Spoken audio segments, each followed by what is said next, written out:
vous retrouve tout de suite. Abdallah Taïab, bonsoir. Je rappelle que vous êtes romancier, vous êtes marocain, vous habitez à Paris.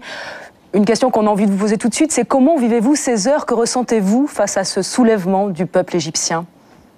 Pour moi, c'est un grand moment. Voilà, c'est comme si quelque chose qu'on n'espérait pas et qui arrive. Quelque chose auquel on n'a jamais pensé et qui se passe en ce moment même. C'est plus qu'un rêve, c'est plus qu'un miracle.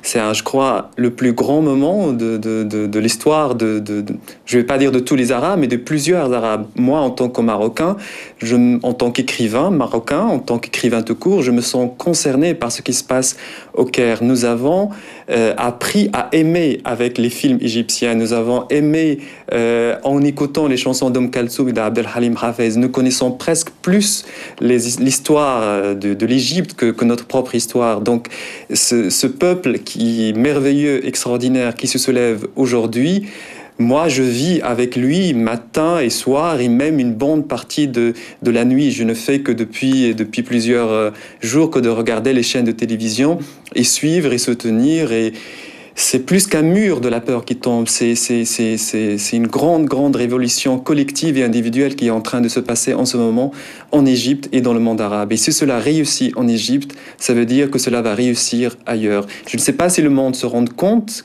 complètement et exactement de l'ampleur de tout cela, mais pour moi en tout cas en tant qu'Arabe, je prends parfaitement l'ampleur de tout cela. Abdallah Taïab, et vous, comment ressentez-vous cette prudence de l'Union européenne qui a mis tant de temps à se ranger aux côtés du peuple dans sa révolte, qu'il soit tunisien ou égyptien d'ailleurs?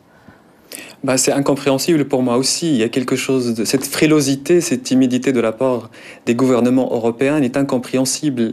Et je trouve, moi en tout cas, que le peuple égyptien dans la région où il se trouve, il est complètement isolé parce qu'il n'a pas le soutien évidemment des autres pays arabes. Je parle des dirigeants et des dictatures autour de l'Égypte. C'est un peuple qui va tout seul au combat, qui réclame la liberté, qui veut des droits. Et je pense que la moindre des choses, surtout venant peut-être de la France, le pays des droits de l'homme, et qu'on se tienne, voilà, ce peuple qui ose faire ce miracle. Pour moi, personnellement, ça reste un mystère. Et je pense que plein d'Arabes, plein d'Égyptiens sont assez déçus, voilà, de cette attitude de la part des gouvernements européens. On peut comprendre, par exemple, que les citoyens européens soient préoccupés par autre chose, qu'ils ne soient pas autant passionnés par ce qui se passe en Égypte que moi, mais les gouvernements quand même. Je veux dire, un peuple qui ose se lever, qui ose sortir comme ça dans la rue et dormir la nuit dans la rue. Et voilà, c'est quelque chose que je trouve moi personnellement admirable et un acte courageux qu'il faut se tenir. L'Occident a le devoir de ne pas laisser tomber les Égyptiens. C'est un peuple seul. Justement, vous avez dénoncé dans les colonnes du Monde qu'il y a quelques jours l'assimilation systématique de l'islam à l'intégrisme par l'Occident. Pour vous, aujourd'hui, islam et démocratie peuvent-ils se conjuguer? D'abord, ce qui se passe en Égypte ne peut pas garantir que les frères musulmans, par exemple, gagnent les prochaines élections. D'ailleurs, les frères musulmans ont annoncé qu'ils ne se présenteraient pas aux élections présidentielles. Je vous rappelle que ce sont des jeunes qui n'ont rien à voir avec des mouvements ni islamiques, ni islamistes, ni aucun autre parti politique en Égypte qui ont commencé ces événements en Égypte. Et il ne faut pas le sous-estimer ou bien ni l'oublier. Donc, dans un premier temps, je dirais les gens qui s'expriment aujourd'hui au Caire viennent de plusieurs mouvements, de plusieurs parties de la société égyptienne.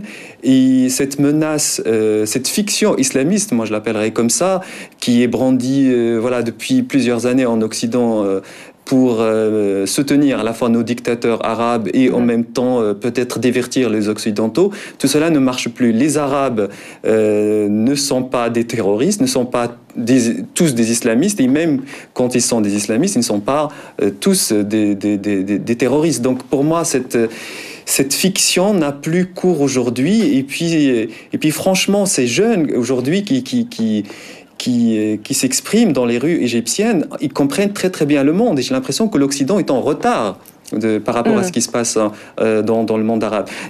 On a maintenu, pour moi c'est très important de dire ça, on a maintenu le peuple arabe pendant plusieurs décennies en l'appelant, en disant que c'est un peuple paresseux, inerte, qui ne va jamais bouger. Aujourd'hui, il nous donne une leçon de courage extraordinaire, pas seulement aux Arabes ou bien aux Africains ou bien aux Européens, mais au monde entier.